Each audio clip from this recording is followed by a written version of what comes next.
तच्चित्पुष्पमहामुने।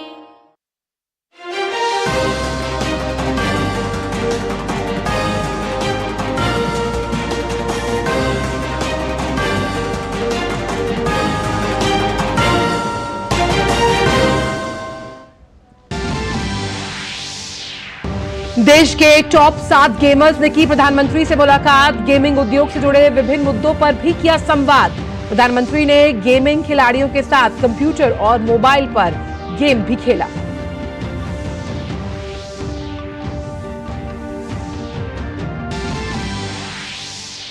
भाजपा नेताओं का तूफानी प्रचार जारी। जेपी नड्डा नागालैंड तो अमित शाह तमिलनाडु, राजस्थान और उत्तर प्रदेश में करेंगे प्रचार। वहीं राजनाथ सिंह दंतेवाड़ा और कांकेर में करेंगे चुनावी रैली।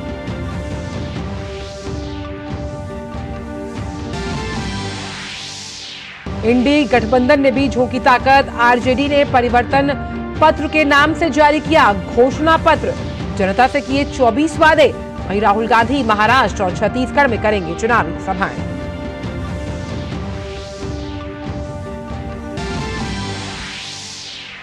जम्मू कश्मीर के कुपवाड़ा में सुरक्षा कर्मियों को मिली बड़ी सफलता। गुप्त सूचना के आधार पर संयुक्त तलाशी अभियान में बड़ी मात्रा में हथियार, गोला बारूद, उपकरण और युद्ध की अन्य सामग्री बरामद। देश भर में धूमधाम से मनाया जा रहा है बैसाखी का त्योहार। घाटों और सरोवरों में श्रद्धालुओं ने किया आस्था का स्नान। राष्ट्रपति और प्रधानमंत्री ने दी शुभकामनाएं। जलियांवाला बाग नरसंहार की बरसी पर प्रधानमंत्री ने शहीदों को किया नमन।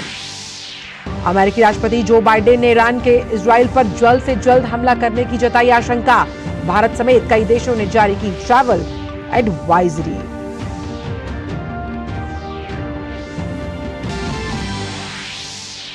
और खेल की खबरों में आईपीएल में आज पंजाब किंग्स की राजस्थान रॉयल्स से होगी भिड़ंत। कल दिल्ली कैपिटल्स ने लखनऊ सुपर जायंट्स को 6 विकेट से दी थी करारी शिकस्त।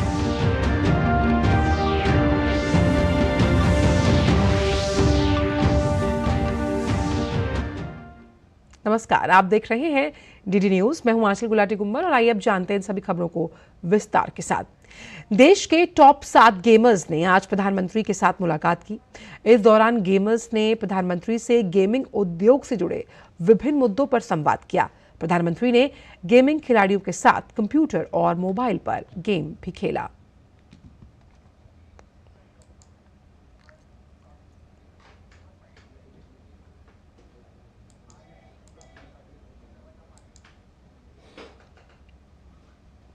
गेमर्स के साथ प्रधानमंत्री ने संवाद किया और उनसे गेमिंग उद्योग में किस तरह के विकल्प हैं उन पर चर्चा की। एक क्रांतिकारी बदलाव के रूप में गेमिंग इंडस्ट्री को आने वाले समय में देखा जा रहा है और इस पूरे उद्योग या फिर इस सेक्टर की बात की जाए तो इसके से जुड़े जो तमाम अन्य विकल्प हैं उन पर प्रधानमंत्री ने जमकर चर्चा की है।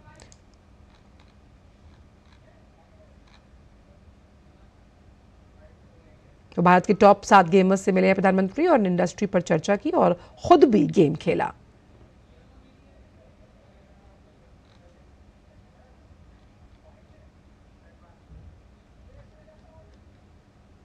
मेरी तो कोशिश है कि देश की स्थिति इतनी आगे ले जाएं हम कि 2047 तक खास करके मध्यम वर्गीय परिवारों की जिंदगी से सरकार बिल्कुल बाहर निकल जाए। वरना ये कागज लाओ, वो कागज लाओ, ये दो, यहाँ क्यों गया, वहां क्यों गया, उसी में ही जिंदगी फंसी हुई है। सरकार की जरूरत गरीब को होती है, उसको मुसीबत के समय सरकार मिलनी चाहिए। और आइए बात करते हैं 24 की चुनौती से जुड़ी हुई।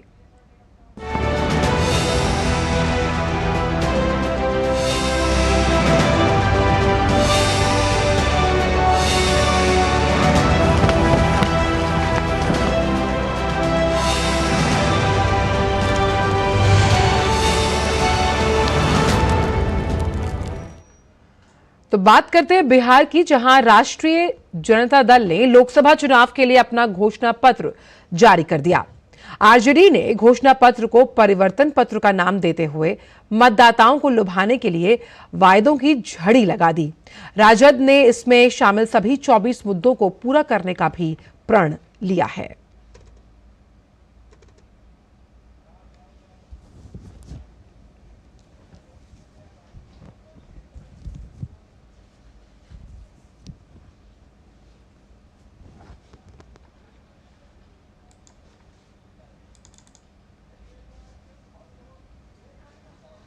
आज हम लोगों ने परिवर्तन पत्र हम लोगों ने रिलीज किया है, यानी 24 में 24 जन वचन हम लोग लेकर के आए हैं और जो 24 जन वचन है ये हमारा कमिटमेंट है, प्रण है। और हम लोग जब कोई बात कहते हैं तो उसको करके दिखाते हैं। हम लोगों ने 20 में जो मुद्दे लाए उस सारे मुद्दों को 17 महीने में हम लोगों की कोशिश रही कि सारे मुद्दे को हम लोग पूरा करें। अब की बार 400 पार नारे के साथ ही पूरे देश भर में बीजेपी का धुआंधार प्रचार अभियान जारी है। भारतीय जनता पार्टी के केंद्रीय नेतृत्व के अधिकांश बड़े नेता पूर्वोत्तर के विभिन्न हिस्सों में प्रचार में जुटे हैं। आज पार्टी के राष्ट्रीय अध्यक्ष जेपी नड्डा नागालैंड के चुमोकेदिमा में जनसभा को संबोधित करेंगे। नड्डा एग्री एक्सपो साइट पर पीपल्स डेमोक्रेटिक अलायंस पीडीए के उम्मीदवार डॉक्टर चुम्बेन मरी के पक्ष में चुनाव प्रचार करेंगे। एकमात्र लोकसभा सीट वाले नागालैंड राज्य में 19 अप्रैल को मतदान होगा। मतगणना 4 जून को है। लोकसभा चुनावों के लिए भारतीय जनता पार्टी लगातार धुआंधार प्रचार कर रही है। इसी कड़ी में बीजेपी के स्टार प्रचारक और केंद्रीय गृह मंत्री अमित शाह आज तमिलनाडु, राजस्थान और उत्तर प्रदेश में चुनावी प्रचार करेंगे। सबसे पहले अमित शाह तमिलनाडु पहुंचेंगे। यहां वे कन्याकुमारी में सुबह 11 बजे रोड शो करने वाले हैं। कन्याकुमारी लोकसभा क्षेत्र में अमित शाह मेट्टुकडाई जंक्शन से ओल्ड बस स्टैंड तक रोड शो कर पार्टी उम्मीदवार पी राधाकृष्णन के समर्थन में जनता से वोट मांगेंगे। अपने तमिलनाडु दौरे के बाद अमित शाह राजस्थान में चुनावी प्रचार करेंगे। यहां अमित शाह अलवर के हरसौली में शाम 4 बजे एक जनसभा को संबोधित करेंगे। यहां पार्टी ने भूपेंद्र यादव को चुनावी मैदान में उतारा है। इसके बाद अमित शाह उत्तर प्रदेश के गौतम बुद्ध नगर लोकसभा क्षेत्र से बीजेपी उम्मीदवार महेश शर्मा के समर्थन में एक चुनावी जनसभा को संबोधित करेंगे।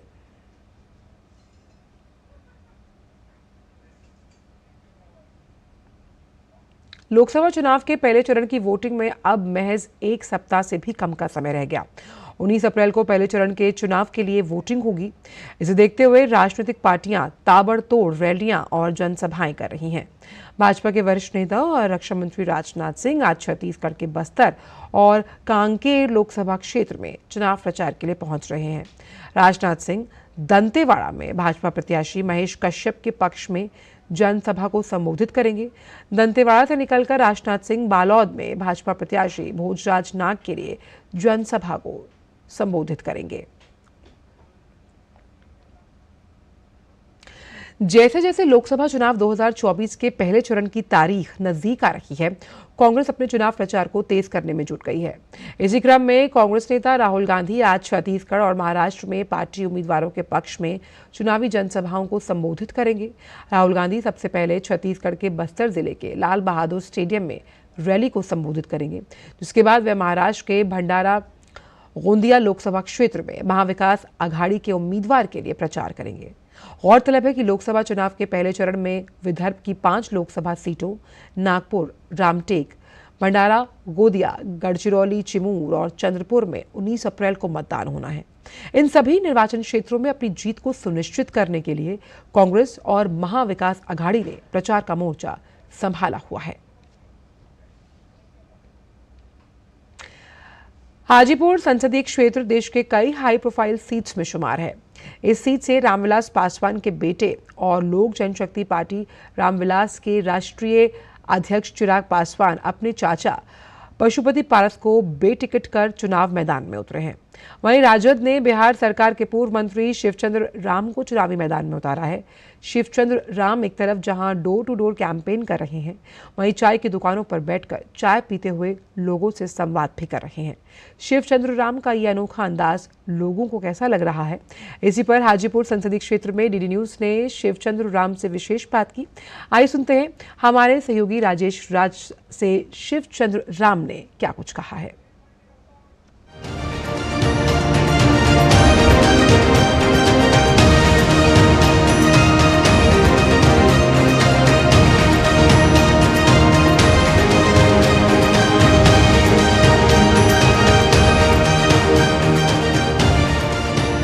बिहार में हाजीपुर लोकसभा क्षेत्र राज्य की हाई प्रोफाइल सीटों में शुमार है।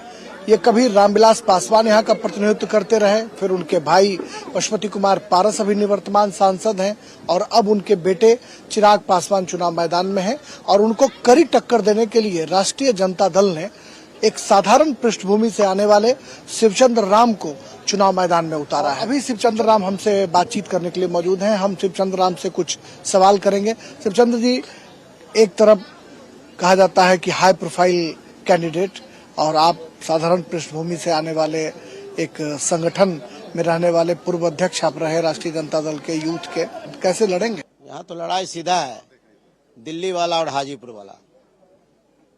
जनता ने मन बना चुका है और जनता ने कहा है कि इस बार हाजीपुर का बेटा शिवचंद्र राम को हम जो है कि अपना मत करेंगे। मैं हमेशा सुख दुख में मैं लोगों के साथ रहता हूं, मैं हमेशा काम करता हूं और लोगों के बीच रहने का काम करता हूं। लड़ाई यहाँ है, एक जो है कि हवाई जहाज से चलने वाला है और एक जमीन पे चलने वाला है, उसके बीच लड़ाई है। तो क्या मुद्दा विकास का है या फिर स्थानीय बनाम बाहरी का नारा शिवचंद्र राम लगा रहे हैं? ये दोनों है, स्थानीय बनाम बाहरी। बाहरी हटाओ, हाजीपुर का बेटा के लाओ, और दूसरा विकास। 47 साल हाजीपुर की जनता ने, 47 साल कम नहीं होता, और आपने 47 साल में इस हाजीपुर को कुछ नहीं दिया।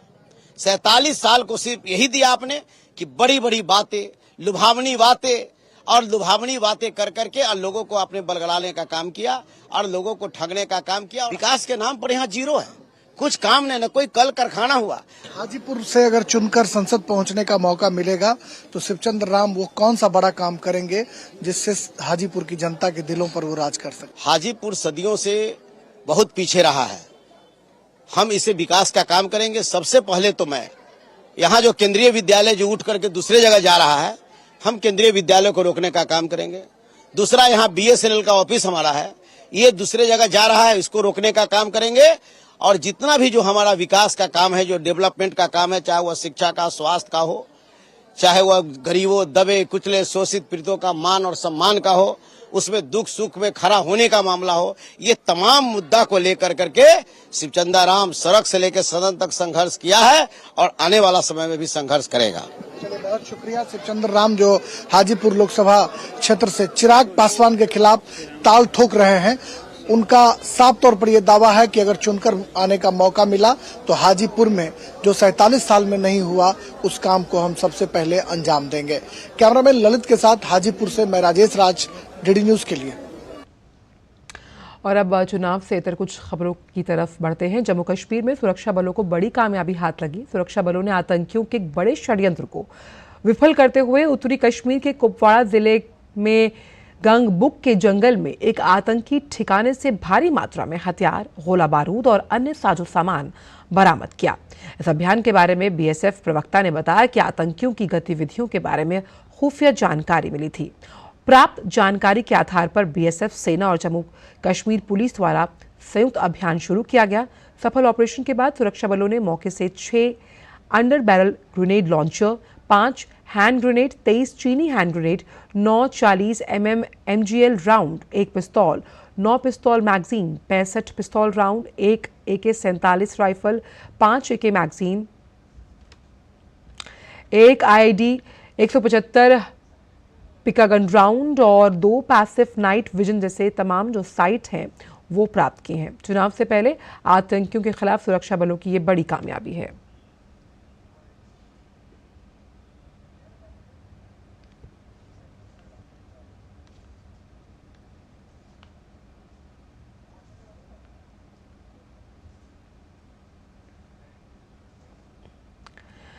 बात छत्तीसगढ़ की, जहां के पूर्व आबकारी मंत्री और बस्तर के कांग्रेस से प्रत्याशी कवासी लखमा एक बार फिर विवादों में फंस गए।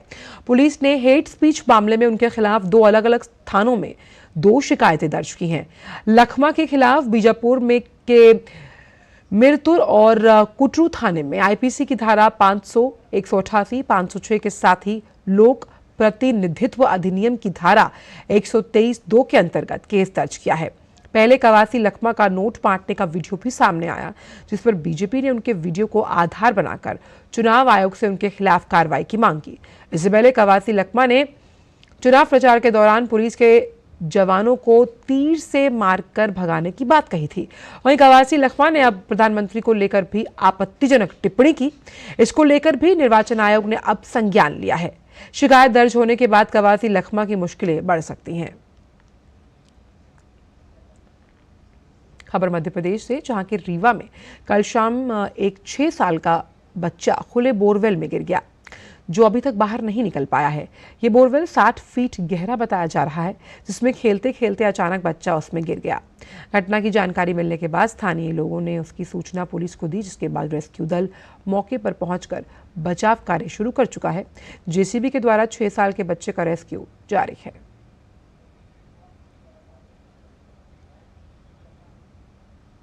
गर्मियों की छुट्टियों की शुरुआत और कोंकण मार्ग पर ट्रेनों की बढ़ती मांग के साथ मध्य रेलवे ने यात्रियों की अतिरिक्त भीड़ को देखते हुए लोकमान्य तिलक टर्मिनस, मुंबई और थिवी के बीच 32 अतिरिक्त ग्रीष्मकालीन विशेष ट्रेनें सेवाएं चलाने का फैसला लिया। यात्री इन विशेष ट्रेनों की अधिक जानकारी www.inquiry.indianrail.gov.in या फिर NTES ऐप पर देख सकते हैं। रेलवे प्रशासन ने यात्रियों से इस ग्रीष्मकालीन में विशेष रेल सेवा का लाभ उठाने की अपील की है।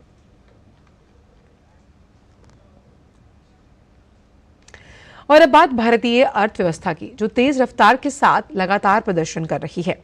आरबीआई द्वारा जारी आंकड़ों के अनुसार 5 अप्रैल को समाप्त हुए सप्ताह के दौरान भारत का विदेशी मुद्रा भंडार 2 अरब 98 करोड़ बढ़कर अब तक के सबसे उच्चतम स्तर 638 अरब 56 करोड़ डॉलर के स्तर पर पहुंचा। इससे पहले 29 मार्च को समाप्त हुए सप्ताह के दौरान मुद्रा भंडार में 2 अरब 95 करोड़ डॉलर की बढ़त हुई थी और ये 645 अरब 60 करोड़ डॉलर के स्तर पर दर्ज हुआ। आरबीआई द्वारा जारी साप्ताहिक आंकड़ों के अनुसार इस दौरान विदेशी मुद्रा परिसंपत्तियां बढ़कर 54 करोड़ 90 लाख डॉलर से बढ़कर 571 अरब 17 करोड़ डॉलर के स्तर पर पहुंची। इस दौरान स्वर्ण अरब 2 अरब 40 करोड़ डॉलर बढ़कर 54 अरब 56 करोड़ डॉलर के स्तर पर रहा।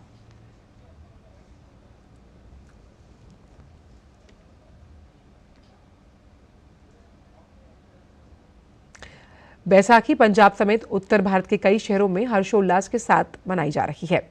विभिन्न धार्मिक स्थलों पर सुबह तड़के से ही श्रद्धालुओं का तांता लगना शुरू हुआ।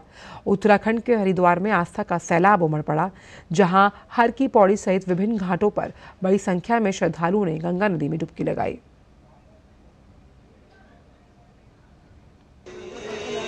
वहीं दिल्ली के बंगला साहिब गुरुद्वारे में भी श्रद्धालुओं की भीड़ पहुंची। श्रद्धालुओं ने अरदास कर मत्था टेका।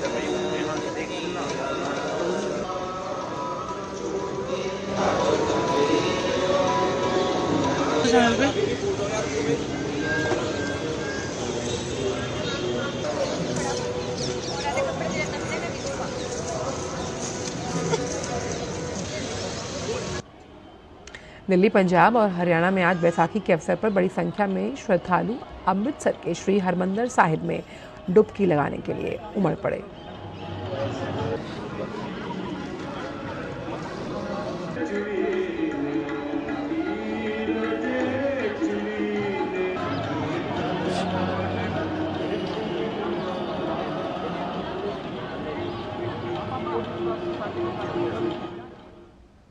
अलग अलग नामों से प्रचलित बैसाखी का त्योहार भारत के विभिन्न हिस्सों में मनाया जा रहा है। इस उत्सव के माध्यम से लोग अन्नदाता किसानों की कड़ी मेहनत के प्रति अपना आभार व्यक्त करते हैं। राष्ट्रपति श्रीमती द्रौपदी मुर्मू ने बैसाखी, विशु, बिबुशबा, बोहाग बिहू, पोयला बोईशाख, वैशाखादी और पुतांडु की पूर्व संध्या पर अपनी शुभकामनाएं दी। राष्ट्रपति ने अपने संदेश में कहा कि मैं भारत और विदेश में रहने वाले सभी भारतीय नागरिकों को बैसाखी, विशु, विशुबा, बोहाग बिहू, पोयला बोईशाख, वैशाखादी और पुतांडु की शुभ अवसर पर हार्दिक शुभकामनाएं और बधाई देती हूं।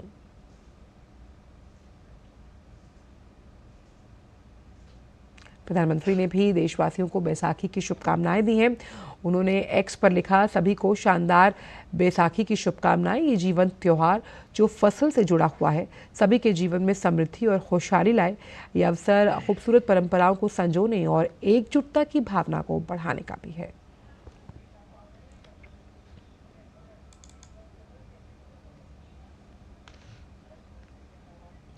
केंद्रीय गृह मंत्री अमित शाह ने सोशल मीडिया मंच एक्स पर बैसाखी की शुभकामनाएं दी। उन्होंने कहा कि सभी को बैसाखी के पावन पर्व की हार्दिक शुभकामनाएं। उत्साह और हर्षोल्लास के प्रतीक इस पर्व पर मैं सभी के सुख, समृद्धि और उत्तम स्वास्थ्य की कामना करता हूं।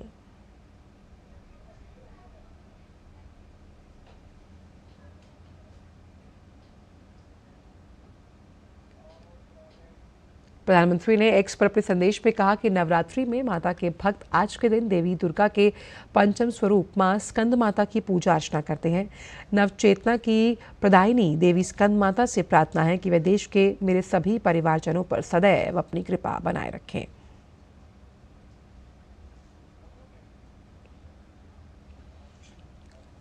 प्रधानमंत्री ने अपने संदेश के साथ एक वीडियो भी साझा किया।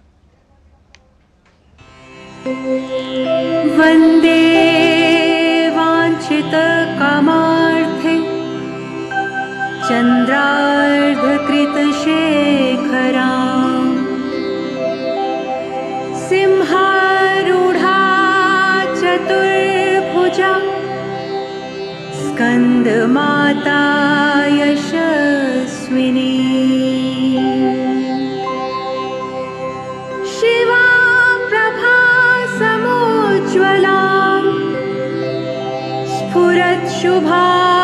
शुभांगशेखरां ललाटरत्नभास्करां जगत्प्रदीप्तभास्करां महेन्द्रकश्यपार्चितां सनत्कुमारसंस्तुतां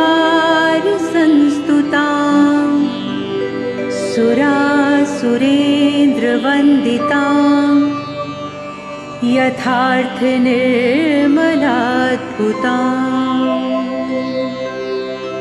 सिंहासनगता नित्यं पद्माश्रितकरद्वया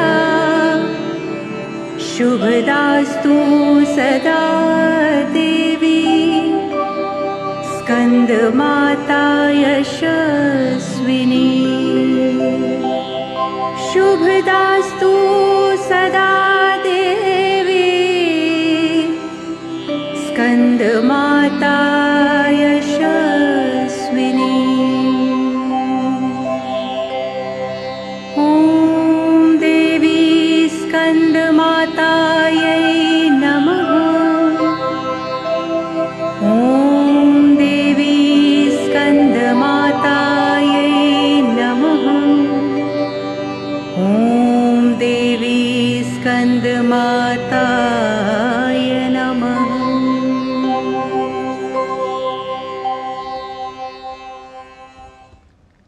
आज ही के दिन 1919 को जलियांवाला बाग हत्याकांड जैसी कलंकित घटना भी घटी थी। ये भारत के इतिहास में एक स्याह दिन है जिसकी दर्दनाक यादें भुलाई नहीं भूलती। प्रधानमंत्री ने एक्स पर कहा कि जलियांवाला बाग नरसंहार के सभी वीर शहीदों को देश भर के मेरे परिवारजनों की ओर से कोटि कोटि नमन।